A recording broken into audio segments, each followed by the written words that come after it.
शांति। आज है 17 फरवरी। सुनते हैं आज के प्यारे बाबा के साकार रूप से चले हुए मधुर महावाक्य। बाबा कहते हैं, मीठे बच्चे, तुम अभी अमर लोक स्थापन करने के निमित्त हो। हम बच्चे हैं अमर लोक स्थापन करने के निमित्त, जहाँ कोई भी दुख व पाप नहीं होगा। वो है ही वाइसलेस वर्ल्ड। ऐसा अमर लोक जहाँ कोई भी दुख और पाप का नाम निशान भी नहीं होगा, है ना। वो है ही वाइसलेस वर्ल्ड। आज का प्रश्न है, गॉडली फैमिली का वंडरफुल प्लान कौन सा है? उत्तर, गॉडली फैमिली का प्लान है फैमिली प्लानिंग करना। एक सत धर्म स्थापन कर अनेक धर्मों का विनाश करना। मनुष्य बर्थ कंट्रोल करने के प्लान्स बनाते हैं। बाप कहते हैं उनके प्लान्स चल ना सके। कितना भी योजनाएं बना ले कि जनसंख्या वृद्धि को ना पाए, लेकिन बाबा कहते वो योजनाएं चल ना सके। मैं ही नई दुनिया की स्थापना करता हूँ तो बाकी सब आत्माएं ऊपर घर में चली जाती है। इसीलिए शिव को क्या कहा जाता है? मुक्तिदाता, है ना, लिबरेटर, गाइड, कालों का काल, महाकाल। वो जब आता है तो सब आत्माओं को वापस घर ले जाता है। बहुत थोड़ी आत्माएं ही रहती है। ओम शांति। ये घर भी है, यूनिवर्सिटी भी है और इंस्टीट्यूशन भी है। बाबा के सेंटर्स घर भी है, यूनिवर्सिटी भी है, इंस्टीट्यूशंस भी है। तुम बच्चों की आत्मा जानती है कि वो है शिव बाबा। आत्माएं हैं सालिग्राम, जिनका ये शरीर है। शरीर नहीं कहेगा हमारी आत्मा, आत्मा कहती है हमारा शरीर, है ना। बोलने वाली है आत्मा। आत्मा है अविनाशी, शरीर है विनाशी। अभी तुम अपने को आत्मा समझते हो। हमारा बाबा शिव है, वो है सुप्रीम फादर। आत्मा जानती है वह हमारा सुप्रीम बाबा भी है, सुप्रीम टीचर भी है और सुप्रीम गुरु भी है। भक्ति मार्ग में भी बुलाते हैं ओ गॉड फादर। मरने समय भी कहते हैं हे भगवान, हे ईश्वर, पुकारते हैं ना। परंतु किसी की बुद्धि में यथार्थ रीति बैठता नहीं। फादर तो सब आत्माओं का एक हो गया। फिर कहा जाता है हे पतित पावन, तो गुरु भी हो गया। ओ गॉड फादर कहते हैं तो फादर तो सबका हो गया। फिर पतित पावन कहकर पुकारते हैं तो गुरु भी हो गया। कहते हैं दुख से हमको लिबरेट कर शांति धाम में ले जाओ, तो बाप भी हुआ, है ना। तो बाप, टीचर और सतगुरु तीनों हो गए। फिर पतित पावन सतगुरु भी हुआ। फिर सृष्टि चक्र कैसे फिरता है, मनुष्य 84 जन्म कैसे लेते हैं, वो बेहद की हिस्ट्री ज्योग्राफी सुनाते हैं। इसलिए सुप्रीम टीचर भी हुआ। अज्ञान काल में बाप अलग, टीचर अलग और गुरु अलग होते हैं। ये बेहद का बाप, टीचर, गुरु एक ही है। कितना फर्क हो गया। बेहद का बाप बेहद का वर्षा देते हैं बच्चों को, वो भी हद का वर्षा देते हैं। पढ़ाई भी हद की है।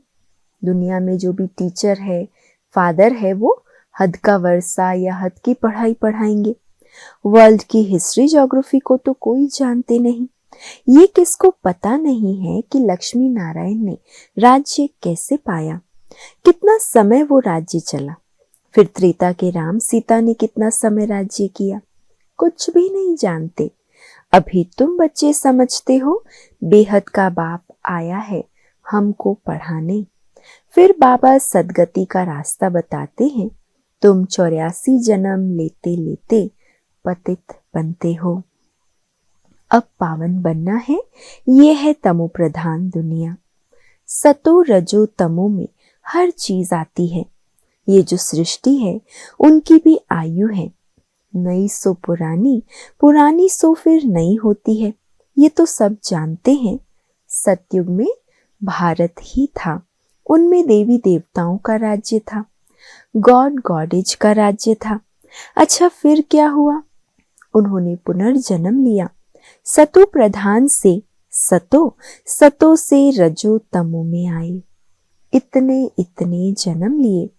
भारत में 5000 वर्ष पहले जब लक्ष्मी नारायण का राज्य था तो वहां मनुष्यों की आयु एवरेज 125-150 वर्ष होती है। उसको अमर लोक कहा जाता है। अकाली मृत्यु कभी होती नहीं।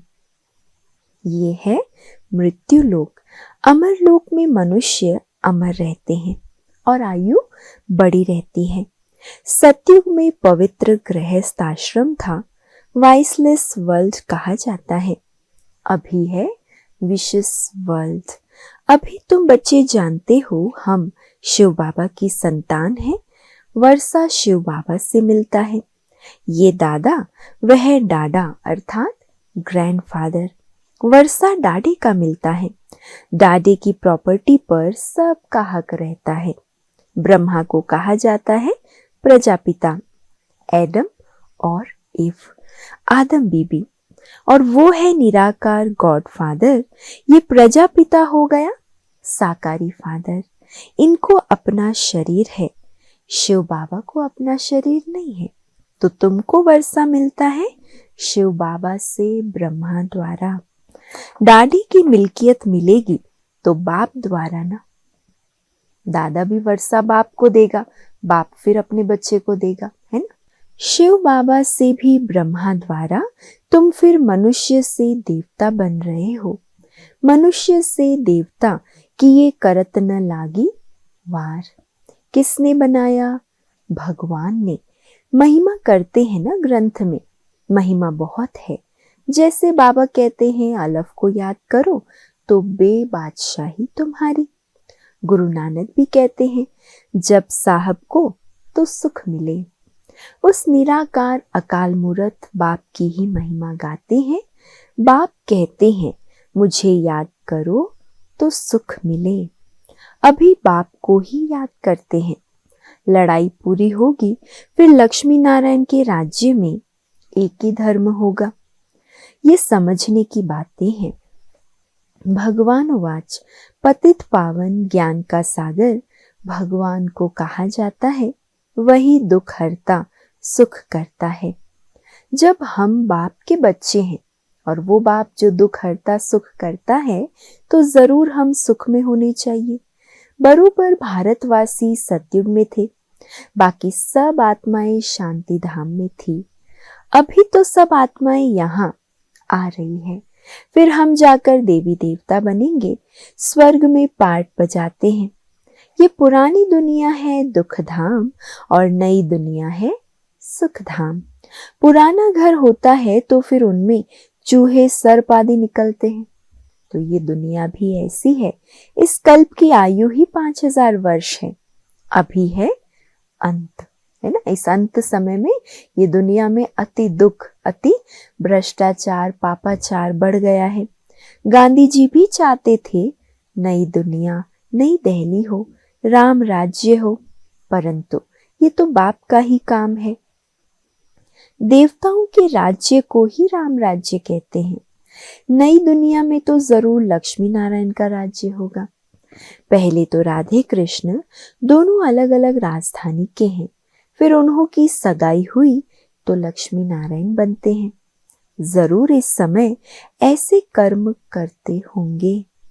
बाप तुमको कर्म अकर्म विकर्म की गति बैठ समझाते हैं।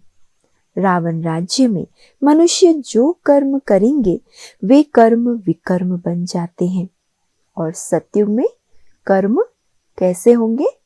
अकर्म होते हैं, विकर्म नहीं, अकर्म। गीता में भी है परंतु नाम बदल लिया है। ये है भूल। कृष्ण जयंती तो होती है सतयुग में। शिव है निराकार परम पिता, श्री कृष्ण तो साकार में है। पहली शिव जयंती होती है, फिर श्री कृष्ण जयंती भारत में ही मनाते हैं। शिवरात्रि कहते हैं, है ना। कल हम सब ने बहुत धूमधाम से शिवरात्रि मनाई। तो बाबा कहते पहले होती है शिव जयंती, फिर होती है श्री कृष्ण जयंती। बाप आकर भारत को स्वर्ग का राज्य देते हैं। शिव जयंती के बाद है कृष्ण जयंती। उनके बीच में होती है राखी, क्योंकि पवित्रता चाहिए। पुरानी दुनिया का विनाश भी चाहिए। फिर लड़ाई लगती है तो सब खत्म हो जाते हैं। फिर तुम आकर नई दुनिया में राज्य करेंगे। तुम इस पुरानी दुनिया मृत्यु लोक के लिए नहीं पढ़ते, तुम्हारी पढ़ाई है नई दुनिया अमर लोक के लिए। ऐसा तो कोई कॉलेज नहीं होगा। अब बाप कहते हैं इस मृत्यु लोक का अंत है, इसीलिए क्या करो, जल्दी पढ़कर होशियार होना है। वो बाप भी है, पतित पावन भी है, पढ़ाते भी हैं। तो ये गॉड फादरली यूनिवर्सिटी है। भगवानो आज है ना, कृष्ण तो सतयुग का प्रिंस है। वो भी शिव बाबा से वर्षा लेते हैं। इस समय सब भविष्य के लिए वर्षा ले रहे हैं। फिर जितना पढ़ेंगे उतना वर्षा मिलेगा। नहीं पढ़ेंगे तो पद कम हो जाएगा। कहाँ भी रहो पढ़ते रहो, है ना। क्योंकि पढ़ाई है इस ज्ञान का आधार, इस ज्ञान में आगे बढ़ने का सार। अगर पढ़ाई नहीं पढ़ेंगे तो टीचर से संबंध कैसे होगा, वर्षा कैसे मिलेगा। इसलिए बाबा कहते कहाँ भी रहो पढ़ते रहो। मुरली तो विलायत में भी जा सकती है। बाबा रोज सावधानी भी देते रहते हैं, बच्चे बाप को याद करो, इससे तुम्हारे विकर्म विनाश होंगे। आत्मा में जो खाद पड़ी है वो निकल जाएगी। आत्मा 100% प्योर बननी है। अभी तो इम्प्योर है। भक्ति तो मनुष्य बहुत करते हैं। तीर्थों पर, मेलों पर लाखों मनुष्य जाते हैं। ये तो जन्म जन्मांतर से चला आता है। कितने मंदिर आदि बनाते, मेहनत करते, फिर भी सीढ़ी उतरते आते हैं। अभी तुम जानते हो हम चढ़ती कला से सुखधाम में जाएंगे, फिर हमको उतरना है। फिर कला कमती होती जाती है। नए मकान का 10 वर्ष के बाद भपका जरूर कम होगा। तुम नई दुनिया सतयुग में थे, 1250 वर्ष के बाद राम राज्य शुरू हो गया। अभी तो बिल्कुल ही तमो प्रधान है। मनुष्य कितने हो गए, दुनिया पुरानी हो गई है। वे लोग तो फैमिली प्लानिंग के प्लान बनाते रहते, कितना मूंझते रहते हैं। हम लिखते हैं, क्या लिखते हैं हम, फैमिली प्लानिंग करना या बर्थ कंट्रोल करना, ये तो गॉड फादर का ही काम है। सतयुग में 9-10 लाख मनुष्य रहेंगे, बाकी सब अपने घर स्वीट होम में चले जाएंगे। ये गॉडली फैमिली प्लानिंग है, एक धर्म की स्थापना और बाकी सब धर्मों का विनाश। ये तो बाप अपना काम कर रहे हैं। वो कहते हैं विकार में भल जाओ परंतु बच्चा ना हो। ऐसे करते करते होगा कुछ भी नहीं। ये प्लानिंग तो बेहद बाप के हाथ में है। बाबा कहते हैं मैं ही दुखधाम से सुखधाम बनाने आया हूँ। हर 5000 वर्ष बाद मैं आता हूँ। कलयुग के अंत और सतयुग के आदि में अभी यह है संगम, जबकि पतित दुनिया से पावन दुनिया बनती है। पुरानी दुनिया का विनाश और नई दुनिया की स्थापना, ये तो बाप का ही काम है। सतयुग में था ही एक धर्म। ये लक्ष्मी नारायण विश्व के मालिक महाराजा महारानी थे। ये भी तुम जानते हो। ये माला किसकी बनी हुई है? ऊपर में है फूल शिव बाबा, फिर है युगल दाना ब्रह्मा सरस्वती। उन्हों की ये माला है जो विश्व को नरक से स्वर्ग और पतित से पावन बनाते हैं। जो सर्विस करके जाते हैं उन्हों की ही याद रहती है। तो बाप समझाते हैं ये सतयुग में पवित्र थे ना, प्रवृत्ति मार्ग पवित्र था, अभी तो पतित है। गाते भी हैं पतित पावन आओ, आकर हमको पावन बनाओ। सतयुग में थोड़े ही ऐसे पुकारेंगे। सुख में कोई भी बाप का सिमरन नहीं करते, दुख में सब सिमरन करते हैं। बाप है ही लिबरेटर, रहम दिल, ब्लिसफुल, आकर सबको मुक्ति, जीवन मुक्ति देते हैं। बुलाते भी उनको हैं कि आकर स्वीट होम में ले चलो। अभी सुख है नहीं, ये है प्रजा का प्रजा पर राज्य। सतयुग में तो राजा रानी प्रजा होते हैं। बाप बताते हैं तुम कैसे विश्व के मालिक बनते हो। वहां तुम्हारे पास अथाह अनगिनत धन रहता है। सोने की ईंटों के मकान बनते हैं, मशीन से सोने की ईंटें निकलती रहती है, फिर उसमें भी हीरे जवाहरों की जड़ित करते हैं। द्वापर में भी कितने हीरे थे जो लूट कर ले गए। अभी तो कुछ सोना दिखाई ही नहीं पड़ता। ये भी ड्रामा में नूंद है। बाबा कहते हैं मैं हर 5000 वर्ष बाद आता हूँ पुरानी दुनिया के विनाश के लिए। ये एटॉमिक बॉम्ब आदि बने हैं, ये है साइंस। बुद्धि से ऐसी ऐसी चीजें निकाली है जिससे अपने ही कुल का विनाश करेंगे। ये कोई रखने के लिए थोड़ी ही बनाते हैं, ये तो रिहर्सल होती रहेगी। जब तक राजधानी स्थापन नहीं हुई तब तक लड़ाई लग नहीं सकती। पहले राजधानी स्थापन हो तो बाबा कहते लड़ाई लगे। तैयारियां तो हो रही है, उसके साथ नेचुरल कैलेमिटीज भी होगी। इतने आदमी होंगे नहीं। अब बच्चों को इस पुरानी दुनिया को भूल जाना है, क्योंकि अब अमर लोक नई दुनिया में जाने का समय आ गया, तो पुरानी दुनिया को भूल जाना है। बाकी स्वीट होम स्वर्ग की बादशाही को याद करना है। जैसे नया घर बनाते हैं तो फिर बुद्धि में नया घर ही याद रहता है। अब भी नई दुनिया की स्थापना हो रही है। बाप है सर्व का सद्गति दाता। आत्माएं सब चली जाएंगी, बाकी शरीर यहाँ खत्म हो जाएंगे। आत्मा पवित्र बनेगी बाप की याद से। पवित्र जरूर बनना है। देवताएं पवित्र है ना, उन्हों के आगे कब बीड़ी तंबाकू आदि नहीं रखी जाती है ना। ऐसे कोई भी अशुद्ध पदार्थ देवताओं को नहीं चढ़ाए जाते, न भोग लगाए जाते हैं। वो वैष्णव है, विष्णुपुरी कहा जाता है। वो है ही वाइसलेस वर्ल्ड, ये है विशेष वर्ल्ड। अब वाइसलेस वर्ल्ड में जाना है। समय बाकी थोड़ा है, ये तो खुद भी समझते हैं। एटॉमिक बॉम्ब्स से सब खत्म हो जाएंगे। लड़ाई तो लगनी ही है।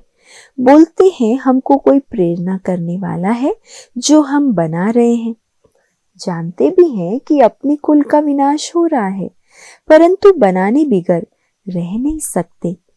शंकर द्वारा विनाश, ये भी ड्रामा में नूंद है। विनाश सामने खड़ा है। ज्ञान यज्ञ से ये विनाश ज्वाला प्रज्वलित हुई है। अभी तुम स्वर्ग का मालिक बनने के लिए पढ़ रहे हो। ये पुरानी दुनिया खत्म हो नई बन जाएगी। ये चक्र फिरता रहता है। History must repeat.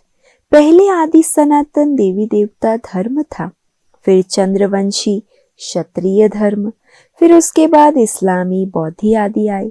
फिर जरूर पहले नंबर वाला आएगा और सब विनाश हो जाएंगे। अब तुम बच्चों को कौन पढ़ा रहे हैं? वह निराकार शिव बाबा, वही शिक्षक है, सतगुरु है। आने से ही पढ़ाई शुरू करते हैं। इसीलिए लिखा हुआ है शिव जयंती सो गीता जयंती, गीता जयंती सो श्री कृष्ण जयंती। शिव बाबा सतयुग की स्थापना करते हैं। कृष्णपुरी सतयुग को कहा जाता है। अभी तुमको पढ़ाने वाला कोई साधु संत मनुष्य नहीं, ये तो दुख हरता सुख करता बेहद का बाप है। 21 जन्मों के लिए तुमको वर्षा देते हैं। विनाश तो होना ही है। इस समय के लिए ही कहा जाता है किनकी दबी रही धूल में किनकी राजा खाए। चोर चकारी भी बहुत होगी, आग भी लगनी है। इस यज्ञ में सब स्वाहा हो जाएंगे। अभी थोड़ी थोड़ी आग लगेगी, फिर बंद हो जाएगी। थोड़ी अजुन देरी है। सब आपस में लड़ेंगे और छुड़ाने वाला कोई रहेगा नहीं। रक्त की नदियों के बाद फिर दूध की नदियां बहेगी। इसको कहा जाता है खूने नाहक खेल। बच्चों ने साक्षात्कार भी किया है, फिर इन आंखों से भी देखेंगे। विनाश के पहले बाप को याद करना है तो तमो प्रधान से आत्मा सतो प्रधान बन जाए। बाप नई दुनिया स्थापन करने के लिए तुमको तैयार कर रहे हैं। राजधानी पूरी स्थापन हो जाएगी, फिर विनाश होगा। अच्छा, मीठे मीठे सिकिलधे बच्चों प्रति माता पिता बाप दादा का याद प्यार और गुड मॉर्निंग। रूहानी बाप की रूहानी बच्चों को नमस्ते और हम सब रूहानी बच्चों की रूहानी माता पिता बाप दादा को याद प्यार, गुड मॉर्निंग और नमस्ते। शुक्रिया बाबा, शुक्रिया। धारणा के लिए आज का मुख्य सार है। पहला, विष्णुपुरी में चलने के लिए स्वयं को लायक बनाना है, संपूर्ण पावन बनना है, अशुद्ध खान पान त्याग कर देना है, विनाश के पहले अपना सब कुछ सफल करना है। दूसरा है, जल्दी जल्दी पढ़कर होशियार होना है, कोई भी विकर्म ना हो, इसका ध्यान रखना है। आज का वरदान है, फरियाद को याद में परिवर्तन करने वाले स्वतः और निरंतर योगी भव। फरियाद को याद में परिवर्तन करने वाले स्वतः और निरंतर योगी भव। संगम युग की विशेषता है अभी अभी पुरुषार्थ, अभी अभी प्रत्यक्ष फल, अभी स्मृति स्वरूप और अभी प्राप्ति का अनुभव। संगम की विशेषता क्या है? अभी अभी पुरुषार्थ और अभी अभी उसका प्रत्यक्ष फल मिल जाता है। अभी स्मृति स्वरूप और अभी प्राप्ति का अनुभव। भविष्य की गारंटी तो है ही, लेकिन भविष्य से श्रेष्ठ भाग्य अभी का है। इस भाग्य के नशे में रहो तो स्वतः याद रहेगी। जहां याद है वहां फरियाद नहीं। क्या करें, कैसे करें, ये होता नहीं है, थोड़ी मदद दे दो, ये है फरियाद। तो फरियाद को छोड़कर स्वतः योगी, निरंतर योगी बनो, है ना। फरियाद नहीं लेकिन याद करो, बाबा कहते। स्लोगन है, जो स्वयं को मेहमान समझकर चलते हैं वही महान स्थिति का अनुभव करते हैं। जो स्वयं को मेहमान समझकर चलते हैं वही महान स्थिति का अनुभव करते हैं। आज का व्यक्त इशारा है, संगठन का बल, स्नेह का बल, एक दो को सहयोग देने का बल और सहनशीलता का बल जमा करो। संगठन का बल, स्नेह का बल, एक दो को सहयोग देने का बल और सहनशीलता का बल। क्योंकि जहाँ संगठन है वहाँ सहन भी करना पड़ता है, समाना भी पड़ता है। तो ये बल जमा करो तो माया कभी वार नहीं कर सकेगी। फिर जय जयकार का नारा लगेगा। जब इतने सभी अनेक होते भी एक दिखाई देंगे, एक की ही लगन में मगन, एक रस स्थिति में स्थित होंगे, तब प्रत्यक्षता की निशानी देखने में आएगी। आप सबकी प्रतिज्ञा ही प्रत्यक्षता को समीप लाएगी। अच्छा, ओम शांति।